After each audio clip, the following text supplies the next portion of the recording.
Subscribe to our channel and press the bell icon so that you never miss any video lesson from RAU'S IAS Study Circle. Hello and welcome to Daily News Simplified, an answer to what, why and how of newspaper reading. We are proud to announce RAU'S IAS Hybrid Online Program to prepare for the Civil Services Examination of 2021.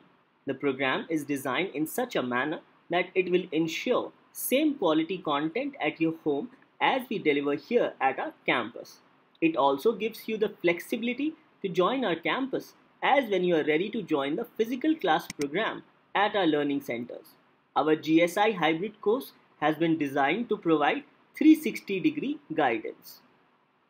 First, our teaching covers everything from basics to advanced, and given the dynamic nature of the exam, we focus on both the static syllabus as well as the current affairs. Second, we focus a lot on discussions and doubt solving to be able to impart real understanding of the issues involved which are important for the examination. And so, we promote group discussions and make expert doubt solving available to you at all times. Third, testing is another key requirement to crack this exam. So the course gives you ample practice through class test and UPSC level test series. Finally, just before the prelims and mains examination, we help you revise everything important through our highly targeted revision modules. And if you want more information, you can log on to our website and download the GSI hybrid brochure. The description of the video has the link for that as well. You can get in touch with us using your preferred way. All the necessary details are given in the brochure, so please refer to that. From the entire team of RAU'S IAS Study Circle, we wish you all the very best and we will be happier to partner with you in your journey of success. Now these are the topics for the discussion of today with respect to New Delhi edition of the Hindu newspaper dated 17th May 2020. The news to be discussed has also been provided in your description box below. With this, let's start our today's discussion. Dear student, there is a very important announcement for you today. Now generally what happens is that we post our DNS video and you watch it. At times you watch it on the YouTube and at times you watch it on the ELEARN platform. And then you revise and you go through the PDF notes for your revision purpose. Now it so happens that when you ask a doubt or a query through YouTube comment box, then it can be possible that some of your important queries may go unnoticed, as we get a lot of comments on the YouTube. So in such a situation, the best course of action is to consume the DNS videos on the ELEARN platform itself. This will give you all the resources at one point of time. For example, if you want to go through any particular part of this particular DNS, then you can simply click here and the DNS will start from that particular point. Similarly, if you want to download the PDF notes, all you have to do is to click on the notes section and your PDF shall be downloaded accordingly. So all these aspects will give you the resources at one particular point and you will get the DNS, the PDF as well as the quiz in case you have a doubt. So here's the quiz for DNS dated 15th May of 2020. So we recommend that in such a situation, the best course of action is to consume the DNS videos on the ELEARN platform itself, as this will give you all the resources at one point of time. Further, you will get the DNS, the PDF as well as quiz, and in case you have a doubt, you can use this messenger box here to raise your query. Our team at RAU'S IAS will be very happy to solve your doubts as soon as possible in a very efficient and effective manner, and the chance of getting your query lost will be minimized if you post your query or your doubt in the comment section in the ELEARN platform rather than posting on the YouTube section. Apart from your queries, there are many academic resources that anyone can access. These include DNS videos, Focus magazine, Prelims Compass magazine, etc. So, we at RAU'S IAS Study Circle recommend that you use our ELEARN platform and help us in helping you prepare for civil services examination in the best possible manner. So please try to raise your doubt in the comment section of ELEARN platform of RAU'S IAS Study Circle. With this, let's start our today's discussion on measures of economic reforms as announced by the Finance Minister yesterday. So today, our discussion starts with fourth set of economic reforms as announced by the Finance Minister of India. Now, as you already know, that the Finance Minister of India has been announcing this slew of reforms over the last few days. So, yesterday she announced another measure of reforms specifically with respect to the coal sector, mineral sector, defense, civil aviation as well as power sector. So in this regard, different news have appeared throughout the newspaper on these different pages. For example, this particular news which says that government throws open defense production and coal sectors appears on page number 1. And on similar lines, these two news appears on page number 6, which says that domestic defense procurement gets separate budget provision. Government to bring out negative import list for weapons and military platforms. And this news on page number 6 also highlights about private sector in space was part of 2017 bill, and this announcement was mentioned in the draft. Further, these three news appears on page number 10.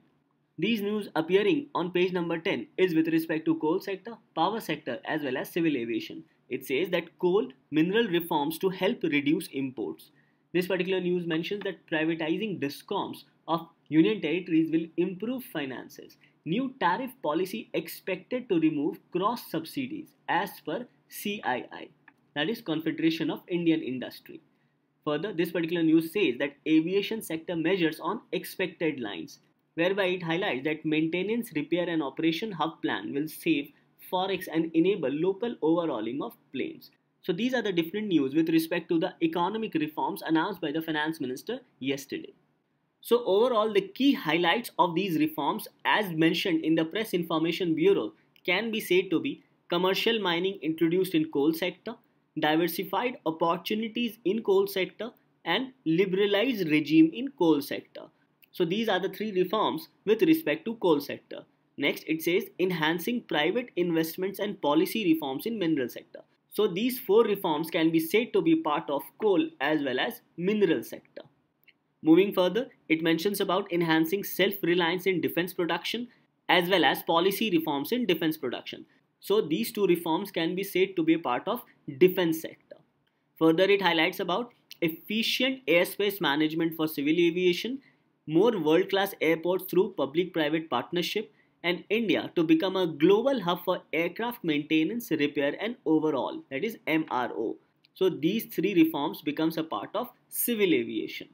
Moving further, the next reforms is with respect to the power sector. It says tariff policy reform in power sector, privatization of distribution in union territories, and boosting private sector investment through revamped viability gap funding scheme in social sector.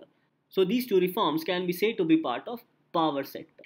And lastly, we come up with two reforms. One is with respect to boosting private participation in space activities, and the next is with respect to reforms in the atomic sector. So we see reforms in space exploration and also with respect to atomic energy. So these are the different sectors in which the government has announced reforms yesterday. So in this regard, let us go through the important highlights of these reforms with respect to the coal and mineral sector, defense sector, civil aviation, power sector, space sector as well as atomic energy. So with respect to the reforms in coal sector, the finance minister has highlighted the importance of competition, transparency as well as private player participation with respect to coal mining. So to understand the reforms undertaken with respect to the coal sector, first of all, let us go through some of the important aspects with respect to coal nationalization, the meaning of captive mining, how the government intends to allow private sector in coal mining, and also the concept of removal of captive mining. Now these aspects of removal of captive mining has been provided in Mineral Laws Amendment Act of 2020, and the same has also been covered in the April 2020 edition of the Focus magazine. Further, in order to understand the measures taken by the government yesterday, we must also understand certain basic facts with respect to coking coal, non-coking coal as well as coal gasification. Here you must understand that coking coal is specifically with respect to production of steel, non-coking coal is mainly for the power sector as well as other sectors, and coal gasification refers to a thermochemical process whereby coal breaks into its constituent elements. So first of all, let us understand about coking coal, non-coking coal, coal gasification as well as about certain history of coal nationalization in India. Now the term coke is a tough, porous and black substance, and it is almost pure form of carbon. Coke is used in the manufacture of steel and in the extraction of many metals. Similarly, it says that coking coal or metallurgical coal is used in manufacturing steel, where carbon must be volatile free and ash free as possible. So the coal used for manufacture of steel must be free from ash as far as possible. Further, it says that coking coal is also heated to produce coke, which is used to blast in furnaces for the extraction of iron from the iron ore. Further, with respect to non-coking coal, it is mainly used as thermal coal for power generation. It has a higher ash content and is also used in industries like cement, fertilizer, glass, ceramic, paper, chemical and brick manufacturing. So these can be said to be some of the basics with respect to coking coal as well as non-coking coal. Now with respect to coal gasification, it says that it is a thermochemical process in which gasifiers heat and pressure break down coal into its chemical constituents, and this resulting syngas is comprised primarily of carbon monoxide as well as hydrogen and occasionally contains other gaseous compounds. So basically coal gasification is the thermal decomposition of coal into carbon monoxide as well as hydrogen. So after understanding these basic terms, let us go through the importance of coal nationalization as well as captive mining as has been discussed in Focus magazine of the April 2020 edition. So this topic has been covered in the section of Indian Polity on page number 25. The topic is Mineral Laws Amendment Act of 2020. And this law aims to improve ease of doing business in coal sector, boost coal production in India and also reduce dependence on import by amending the Mineral Development and Regulation Act of 1957 and Coal Mine Special Provisions Act of 2015. Further, this article also gave a brief history of coal nationalization in India so that these developments can be understood in a comprehensive manner. Now, it's important to understand that the coal nationalization of India took place in two phases. The article says that with the dawn of Indian independence, a greater need for coal production was felt for industrial development, and this led to formation of National Coal Development Corporation in 1957 with 11 collieries. So these collieries were tasked to explore new coal fields and expedite development of new coal mines in the country. However, with respect to growing apathy of the private owners to invest in coal mining resulted in oil price shock threatening energy security in the country. And this overall prompted the government to nationalize coal mines in the country in two phases in the 1970s. And this nationalization of coal was proposed with a view to ensure safety, conservation as well as scientific development of huge reserves of coal which the country had. Now, nationalization refers to transfer of ownership from private hands to public sector. So, with respect to coal sector, the government took the decision to overtake all of the coal sector and nationalize these coal sector in two phases. It says that the government took over all the coking coal mines in October 16, 1971 and nationalized them on 1st May 1972. And this led to the development of Bharat Coking Coal Limited. Further, non-coking coal mines were nationalized in 1973 and this was owned by Coal Mines Authority Limited, that is CMAL. So after coal nationalization, two public entities emerged. One was Bharat Coking Coal Limited with respect to coking coal and second was Coal Mines Authority Limited with respect to non-coking coal. Now we have already discussed the difference between coking coal and non-coking coal. Coking coal is mainly used for the manufacturing of steel, whereas non-coking coal is used for power generation, cement, fertilizer, glass, ceramic, paper, chemical and brick manufacturing. Further, non-coking coal has higher ash content, whereas coking coal is mostly free from ash. So, with respect to nationalization of coal, these two public entities emerged. Further, in the year 1975, the National Coal Development Corporation as well as Coal Mines Authority Limited were merged to form Coal India Limited, and this was done in October 1975. Thus, Coal India Limited was formed in the year 1975. So effectively we can say that nationalization of coal led to the formation of Coal India Limited. And in this backdrop, let us understand the meaning of captive mining. So after nationalization of coal, Coal India Limited became the entity which allocated license to private players with respect to coal mining. So in this regard, we can say that the need of coal for private sector was regulated by the Coal India Company, that is after October 1975 when Coal India Limited was formed. So these industries got the license to mine coal, and the coal which was so mined by these private industries could be used only for their own private or industrial purposes, and this mined coal could not be sold in the open market. So this is the meaning of captive mining. That is, whatever coal is being mined can be used only for private consumption, and such coal could not have been sold in the open market. So this is the exact meaning of captive mining. However, after certain time, the Coal India Limited allowed these private industries to sell 25% of coal mined in the open market. So it is in this regard that the Mineral Laws Amendment Act of 2020 has done away with or removed captive mining altogether. So as per the Mineral Laws Amendment Act of 2020, the government has removed all restrictions on captive mining, and now industries are free to sell all coal mined in the open market. So this is what is the meaning of end of captive mining. So in this regard, this article highlighted the benefits with respect to this particular amendment. First of all, it said that it enhanced the ease of doing business, especially for the industries in the coal and mining sector. Second, it introduced democratization of coal mining sector by opening it up to anyone willing to invest. Further, the amendment also offered unexplored and partially explored coal blocks for mining through prospecting license cum mining lease agreement. So now the companies can also apply for mining of unexplored and partially explored coal blocks. Further, the amendment also promotes foreign direct investment in coal mining sector, and this has been done by removing the restriction as well as eligibility criteria for participation. Further, removal of captive mining has allowed successful bidder as well as allottees to utilize mined coal in any of the plant of its subsidiary or holding company. And all these amendments will overall attract large investment in the coal mining sector. So considering the important benefits with respect to Mineral Laws Amendment Act of 2020, the Finance Minister yesterday announced a slew of measures with respect to the coal sector. So now, after understanding the entire backdrop to this coal sector reform, let's go through the important highlights of this coal sector reform as announced by the Finance Minister yesterday.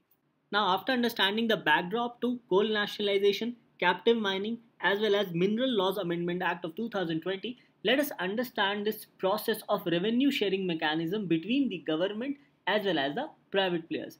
As the government has changed the policy of earlier rupee per ton model to the percentage of revenue sharing model.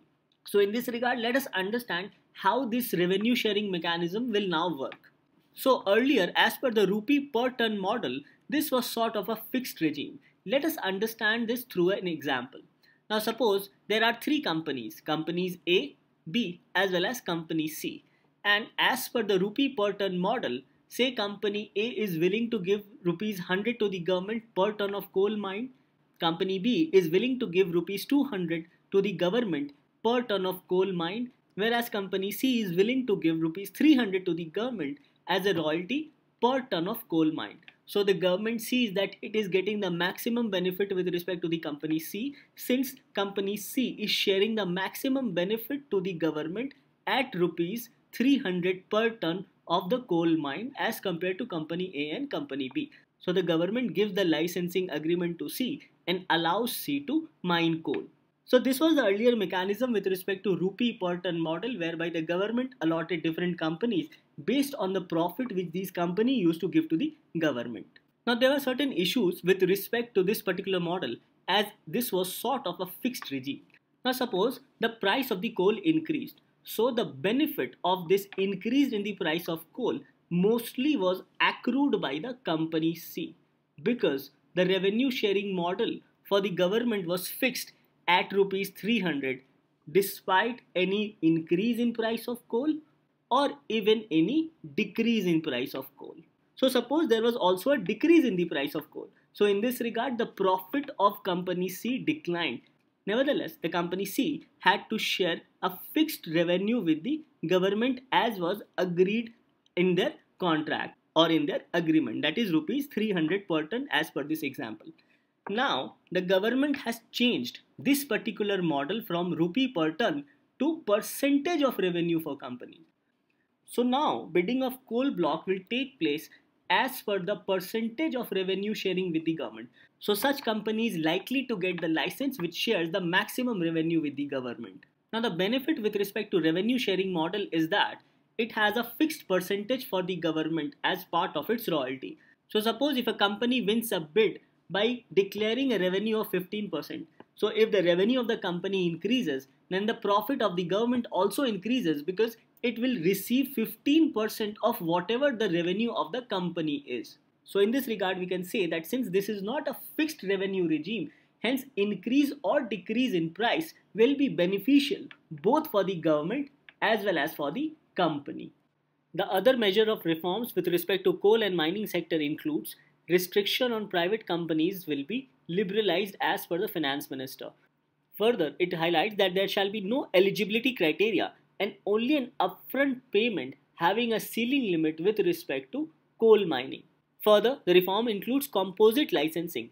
It basically means that earlier there were various licenses required. However, all these different licenses has been converged into a composite license. So collection of all these different licenses as a composite license will further enhance ease of doing business specifically in the coal sector.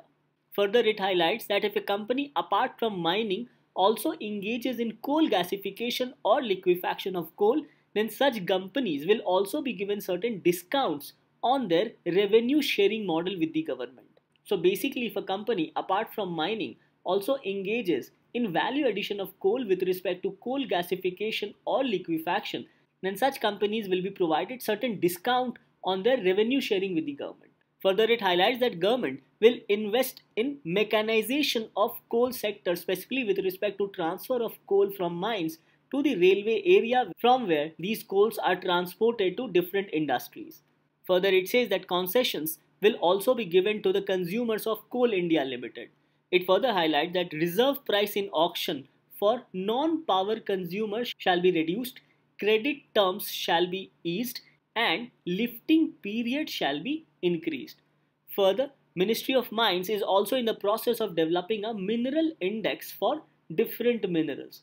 Now, these are the other measures of economic reforms with respect to coal and mining sector. So the first reform is with respect to the extraction rights of coal-based methane from the Coal India Limited coal mines. Now first of all, you must understand about coal-based methane as it is an unconventional source of natural gas which is found in coal deposits. So this coal-based methane, which is an unconventional source of natural gas, shall be auctioned from Coal India Limited's coal mines for the extraction rights. Next, it says that entry norms will be liberalized for 50 blocks immediately with respect to auction. And further, overall 500 mining blocks will be offered for auction through an open and transparent process. And lastly, it says that joint auction of bauxite and coal mineral blocks will be introduced in order to enhance the competitiveness of the aluminium industry. So all these can be said to be the economic reforms with respect to the coal and mining sector. Now moving on to the reforms proposed in the defense sector by the finance minister. So in this regard, first of all, the finance minister has highlighted the need for a local defense production through Make in India project. So in this regard, the finance minister has first of all highlighted a list of weapons as well as platforms which shall be banned with respect to import, and such import shall also be provided through a year-wise timeline. So the ban on import on a list of weapons as well as platforms will further boost Make in India with respect to defense production within the country. And it is in this regard the reform mentions about indigenization of imported spare parts. So it basically means that whatever spare parts we used to import earlier with respect to defense sector, such spare parts must be made in India. Further, it highlights about a separate budget provisioning, specifically with respect to domestic as well as capital procurements. Next, it highlights about corporatization of Ordnance Factory Board. So, the corporatization of Ordnance Factory Board shall improve autonomy, accountability as well as efficiency of the overall functioning of the Ordnance Factory Board. The next two aspects are policy reforms in defense production, whereby it mentions about an increase in FDI limit with respect to defense manufacturing, and this increase with respect to FDI shall be from the present 49% to the upcoming 74%. So FDI limit in defense manufacturing shall be increased to 74% under the automatic route. Now, the concept of automatic route with respect to foreign direct investment means that any foreign investment in the area of defense manufacturing does not require any prior approval either of the Government of India or of the Reserve Bank of India. So, the FDI in defense manufacturing needs to be raised from 49 to 74% under automatic route. Further, the reforms highlights about setting up of a project management unit as it will help in a time-bound defense procurement process, faster decision making, as well as it will provide a realistic setting of standards for general staff qualitative requirements with respect to weapons and platform, as well as overall trial and testing procedures. And this project management unit will support the contract management with respect to time-bound defense procurement, faster decision making, and general staff qualitative requirements or GSQR for weapons and platform, and overall trial and testing procedures of defense equipments. So these can be said to be some of the reforms with respect to the defense sectors. The next reform is with respect to the civil aviation sector. Now here there are three aspects. First is with respect to efficient airspace management for civil aviation. Second is with respect to creation of world-class airports through public-private partnerships. And third is that India is to become a global hub for aircraft maintenance, repair, as well as overhaul, referred as MRO. Now, with respect to the first point, that is efficient airspace management for civil aviation, the reform highlights that restrictions on use of Indian airspace will be eased, flying will become more efficient, and because of this, there will be optimum utilization of airspace. And this optimum utilization of airspace will further lead to reduction in fuel and save time. So overall, they can be said to be certain positive impact on the environment as well with respect to efficient airspace management for civil aviation. The next point highlights that the government aims to make more world-class airports through public-private partnerships. And lastly, India is to become a global hub for aircraft maintenance, repair and overhaul, as it is expected by the Government of India that major engine manufacturers in the world would set up engine repair facilities in India in the coming years. Further, it highlights about a convergence between the defense sector as well as between civil MROs, that is civil aircraft maintenance, repair and overhaul. And this setup of convergence between defense sector and civil MROs will further reduce maintenance cost of airlines in India. So all these can be said to be the reforms with respect to the civil aviation sector. Now the next reform is with respect to the power sector. Now here the government has proposed two aspects with respect to the reforms in the power sector. First is with respect to tariff policy reform, and second is with respect to privatization of distribution companies in the union territories. So these are the two aspects with respect to the reforms in private sector. Now with respect to the tariff policy reforms, there are reforms with respect to three aspects. First, consumer rights. Second, promotion of power industry. And third is with respect to sustainability of this power sector. So let us start our understanding with respect to consumer rights. So with respect to consumer rights, it highlights that the DISCOM efficiency, that is the inefficiencies of distribution companies with respect to electricity, should not burden the consumers. Further, with respect to power distribution, the DISCOMs must ensure adequate distribution of power and load shedding must be penalized. And in this regard, the reforms also proposed for certain penalties for these DISCOMs, that is distribution companies, in case of failure of their certain duties.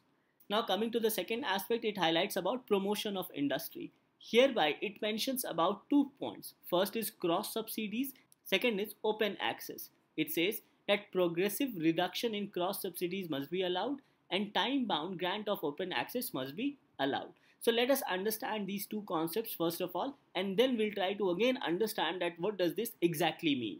Now first of all, let us understand about the problems of cross subsidy.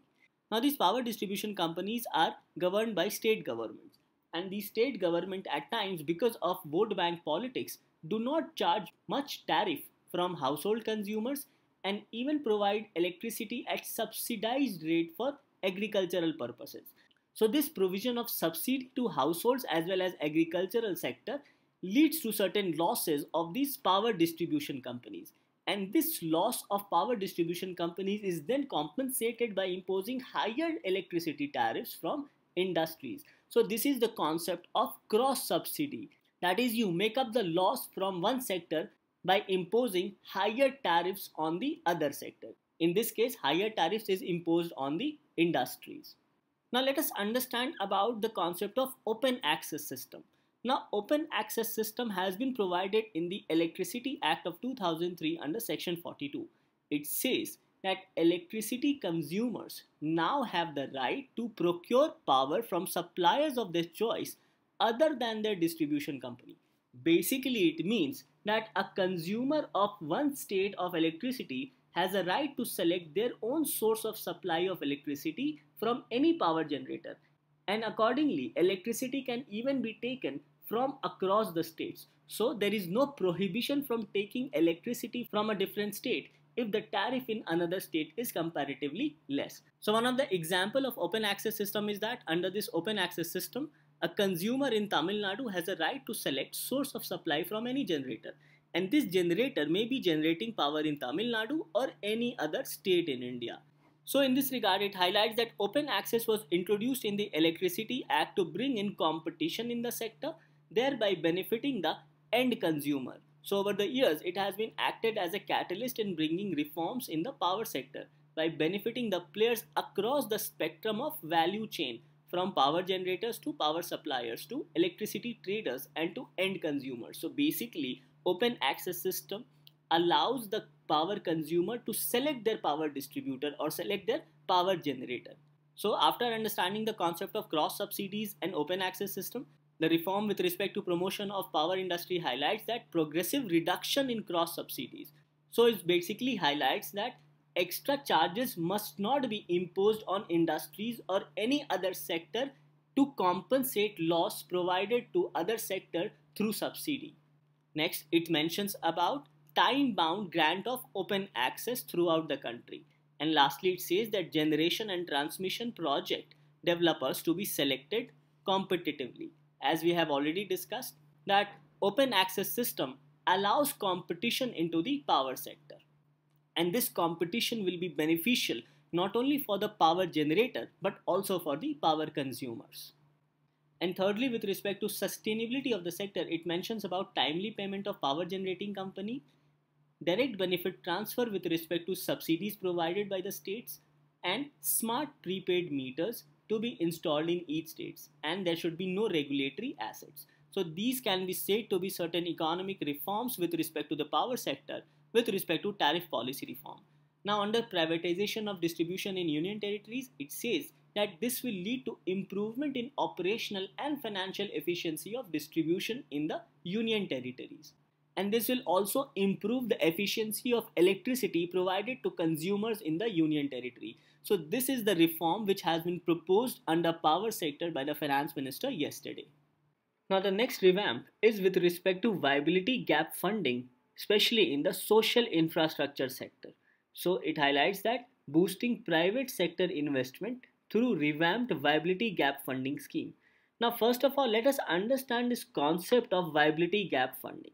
Now with respect to infrastructural projects in India, it is often noticed that at times there are lack of source for finance for these infrastructural projects. So this lack of finance for these infrastructural projects acts as a constraint for these projects in India. So the problems with respect to these infrastructure projects is that there is difficulty in fund arrangement, especially for the infrastructure sector. So because of lack of funds, some projects which are necessary or important becomes financially unviable. And this happens because of the nature of infrastructure projects, as these are long-term and development-oriented projects. So at times there are certain gaps felt with respect to financing these long-term projects of infrastructural needs. So financing of such projects becomes an important aspect of viability gap funding. So it is basically filling the gaps of lack of finance by the government. So in this regard, the government has come up with the viability gap funding, whereby the governments grant money to support these infrastructure projects which are economically justified but financially not viable because of their long-term and development-oriented nature. So it is in this regard that the government has come up with revamped viability gap funding scheme with respect to this particular reform in the field of infrastructure. So as per the reform, it highlights that the government will enhance the quantum of viability gap funding up to 30% each of total project cost as VGF by the center and state or statutory bodies. So at the first instance, the government intends to increase the viability gap funding up to 30% of total project cost. Further, it says that for other sectors, viability gap funding existing support of 20% each from Government of India and states or statutory bodies shall continue. Further, for this, the government has proposed a total outlay of rupees 8,100 crore and the project shall be proposed by central ministries, state government or statutory entities. So these can be said to be the reforms with respect to viability gap funding. The next set of reforms is with respect to the space sector and as well as with respect to the atomic energy sector. So with respect to space sector, it says that boosting private participation in space activities. So basically this reforms with respect to space sector is mostly of improving private participation with respect to space activities of the Government of India. So it highlights that future projects of planetary exploration, outer space travel, etc. shall also be open for private sector. Private sector will be allowed to use ISRO facilities and other relevant assets to improve their capacities. So basically we understand that private players in the sector of space and exploration shall be given a window of opportunity in the public sphere. And this will act as a boost to improve their capacity with respect to the space sector. So in this regard, it says that there shall be level playing field provided to the private companies in satellite, launches and space-based services. Further, it also highlights about a predictable policy and regulatory environment to be provided to these private players with respect to space exploration. In this regard, it further says that there will be a liberal geospatial data policy for providing remote sensing data to tech entrepreneurs. So this reform also aims to enhance or improve entrepreneurship in the sector of space. Further, it also says that these aspects have also been mentioned in the draft bill prepared by Department of Space in the year 2017. However, that bill hasn't yet made it to the Parliament for discussion. So all these aspects of private participation were also included in the draft bill prepared by Department of Space in the year 2017. So according to that draft, there is a need for national space legislation to support overall growth of the space activities in India, especially for the private sector. So the government aims to privatize activities as well as exploration with respect to space. Further, it highlights that participation of private players would encourage enhanced participation of a non-government or private sector agencies in space activities in India, and this will be in compliance with international treaty obligations which is becoming relevant even today. So it is in this regard that the Finance Minister of India in her July 2019 budget speech highlighted or mentioned about the creation of a public sector company by ISRO called New Space India Limited. Now this company of ISRO shall allow small satellite technology to be transferred to private industry and outsource the development of ISRO's workhorse Polar Satellite Launch Vehicle, that is PSLV, to the private sector. So basically some of the activities of government entities or government institutions were supposed to be transferred to this New Space India Limited as per the budget speech of Finance Minister of India in the year 2019. So these can be said to be some of the reforms to boost space sector, especially with respect to private participation in space activities. And lastly, the reform is with respect to atomic energy. It highlights that the government aims to build a research reactor in public-private partnership mode, and this will be done for the production of medical isotopes which shall be established to promote welfare of humanity through affordable treatment for cancer and other diseases. And in this regard, facilities in public-private partnership mode shall be provided to use irradiation technology for food preservation and also to complement agricultural reforms and also to assist farmers. Now in this regard, you must know about irradiation technology. Now this technology aims to improve safety and extend shelf life of food by reducing the impact of insects and microorganisms which infects the food. So through irradiation technology, we can preserve our food for a much longer period of time. Further, the government aims to establish technology development cum incubation centers which shall be set up to foster synergy between research facilities and tech entrepreneurs. And this will be related to India's robust startup ecosystem, especially with respect to the nuclear sector. So these are the reforms highlighted by the Government of India, specifically with respect to the atomic energy sector. So after our discussion, let us revise all the reforms which we have discussed in different sectors. So it says that Finance Minister Nirmala Sitharaman has announced a set of structural reforms across sectors as part of efforts to boost a sagging economy. And these sectors are: first, with respect to coal.